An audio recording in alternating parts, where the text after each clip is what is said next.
Баршаңызға сәлем. Бүгін мен сіздермен мынандай баклажаннан өте әдемі және де кез келген столда закуска ретінде де, салат ретінде де пайдаланылатын өте әдемі рулеттердің рецептімен бөлісетін боламын. Бізде көбінесе заказда өте көп жүретін рулет. Бүгін де міне заказ жасайын деп жатырмын. Бүгін бізде 6 тарелка рулетті заказға берген болатын. Жасалу өте жеңіл болғанымен тапсырысқа көп түсетін рулеттердің бірі. Олай болса, біз бастайық. Осындай баклажандарды жуып, тазалап, астын алып, яғни баклажанымыздың сапасы жоғары болғаны дұрыс, себебі баклажанды кішкене капризнылау овощ деп те айтады. Сол себептен суымаған, өзінің жаңағы несін сақталған, сыртқы келбетін сақтаған баклажандарды сатып аласыз. Яғни таңдаған күннің өзінде де мына баклажанның размері, көлемі осындай мына жағында жіңішке, қатты семіз баклажандар болмағаны абзал. Яғни таңдап, әдемілеп, ұзын жіңішке келген баклажандарды алсаңыздар, сіздің салатыңызда әдемі шығады. Және де бірінші бетін алып тастаймыз, содан кейін ары қарай өте жұқа етіп турайтын боламыз. Пышақтарымыздың өткір болғаны абзал. Мінекей баклажандарымыздың қалыңдығы өте жұқа болады. Рулет жасағанға ыңғайлы болу үшін жұқа етіп аламыз. Олай болса, барлығын осылай жұқалап кесіп аламыз. Мінекей біз баклажандарымызды турап алдық. Помидорларымызды турайтын боламыз. Помидорларды долька қылып турауымыз қажет болады, яғни қазір көрсетемін.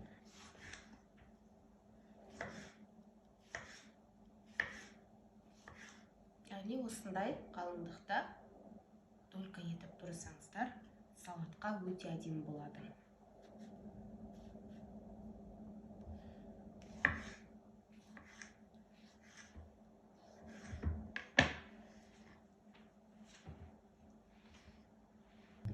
Мінекей помидорларымызды турап болдық.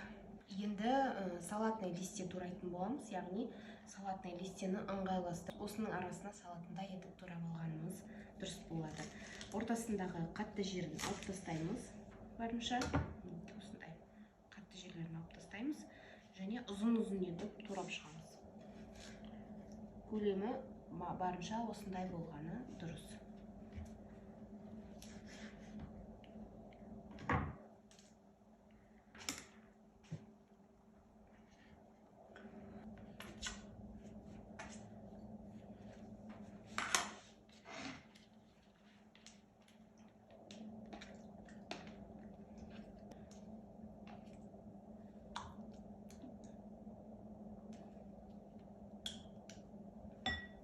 Енді соусын дайындап алуға көшеміз. Ол үшін бізге кез келген жаңағы мен көбінесе провансаль 3 желаниені 67% майонезді қолданған жақсы көремін, себебі маған сол майонездің дәмі өте қатты ұнайды. Егер үйде жасап алам десеңіздер, бізде ондай майонездің де рецепті бар каналымызда, бауырдақтың ішінде. Ал олай болса, мінекей осылай майонезімізді аламыз. Соусқа бізге тағы да зелень керек, чеснок керек болады. Ары қарай соусымызды дайындайтын боламыз, яғни майонезді соус, майонезді соустың ішіне майонез кіреді, чеснокты теркадан өткізетін боламыз.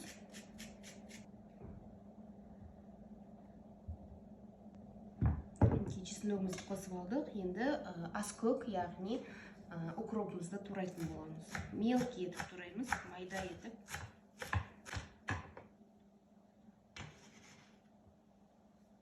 Қара бұрыш қосамыз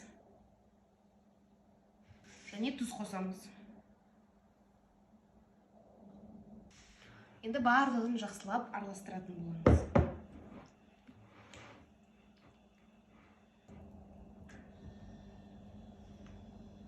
Мінекей біздің соусымызда дайын болды. Олай болса, мына баклажандарымызды қуыруға көшетін боламыз. Баклажандарды қуыру үшін маған осы ыдыс ыңғайлы, кез келген тарелканы алып, жұмыртқаларымызды жарамыз. Біздің жағдайда үлкен порция, өздеріңіз білесіздер. Ал азырақ порциямен жасағыларыңыз келсе, бір жұмыртқа жарып, аздап жасасаңыздар болады.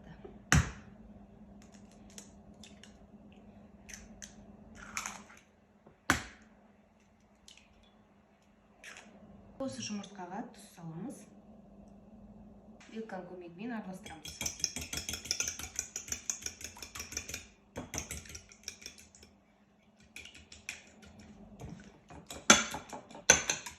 Енді барлығын қуыруға көшеміз, яғни майымызды қыздырып сковородкаға кеттік. Келесі кезекте сковородкамызды қыздырамыз және ішіне май құямыз.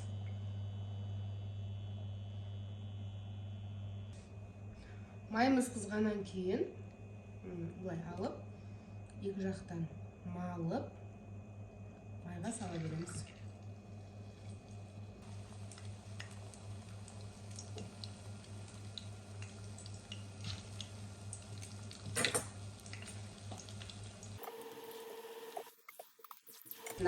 Май жиналу үшін қалыңдау етіп қойғанымыз дұрыс болады.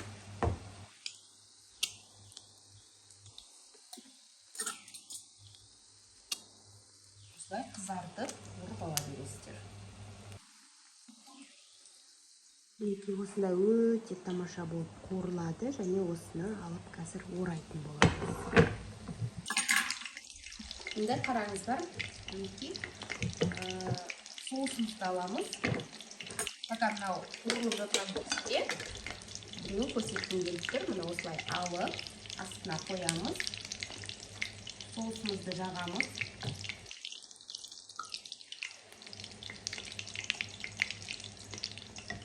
Содан соң бір жапырақты алып, үстіне қоямыз и бір помидорымызды қоямыз. Айналдырамыз. Нәтижесінде осындай өте әдемі рулет шығады. Әр тарелкаға 15 штуктан жасаймыз, яғни 500 грамм шығады осылай. Осылай дайындайтын боламыз. Біреуін көрсетем. Осылай бірнешеуін қойып істеймін, обычно. Осылай жағатын боламыз. Өте жеңіл, өте дәмді.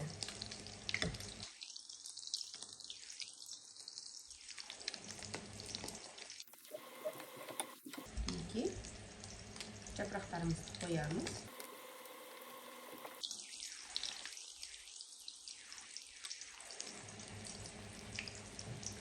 Мінекей салаттарымыздың түрі дайын болған кезінде осындай болады. Столда өте әдемі болып рең беріп тұратын керемет рулеттердің бір түрі.